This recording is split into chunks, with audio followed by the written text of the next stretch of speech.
warahmatullahi wabarakatuh. Waalaikumsalam warahmatullahi wabarakatuh.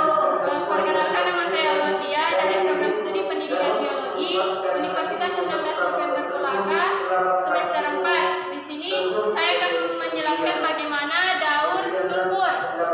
Sulfur berasal dari asap kendaraan, berasal juga dari asap pembakaran pada pabrik dan erupsi gunung berapi. Gas-gas yang dihasilkan oleh pembakaran ini berupa gas-gas SO4, SO2, H2S, dan dimetil sulfat. Gas-gas ini kemudian akan menyatu pada awan dan kemudian akan turun bersama air hujan, dan proses turunnya air hujan ini dinamakan sebagai hujan asam. Hujan asam.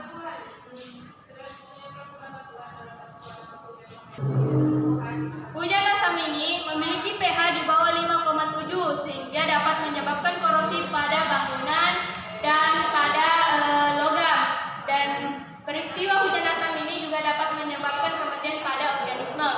Kemudian sulfat ini yang berasal dari hujan ini bisa diserap oleh tanaman yang kemudian tanaman ini akan dimakan oleh kelompok herbivora, dan kelompok herbivora akan dimakan oleh kelompok karnivora.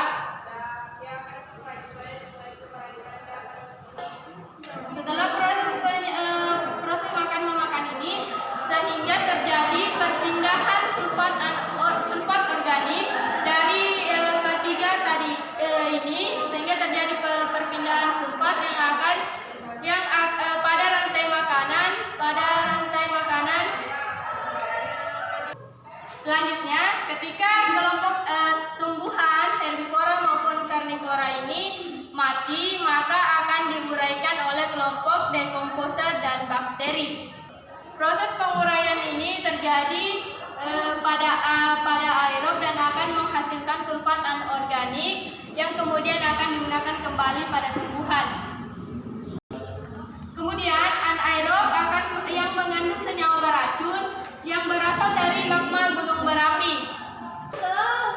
Kemudian jasad-jasad makhluk hidup yang telah mati selama berjuta-juta tahun akan menjadi bahan bakar fosil yang kemudian akan digunakan, dan pada saat digunakan maka akan terbentuk sulfur.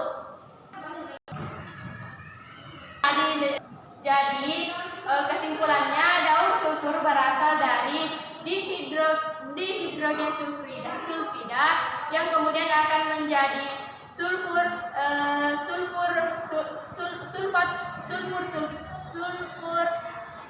Jadi daur sulfur berasal dari hidrogen sulfida yang kemudian akan menjadi sulfur dioksida dan akan menjadi sulfat dan kembali menjadi hidrogen sulfida.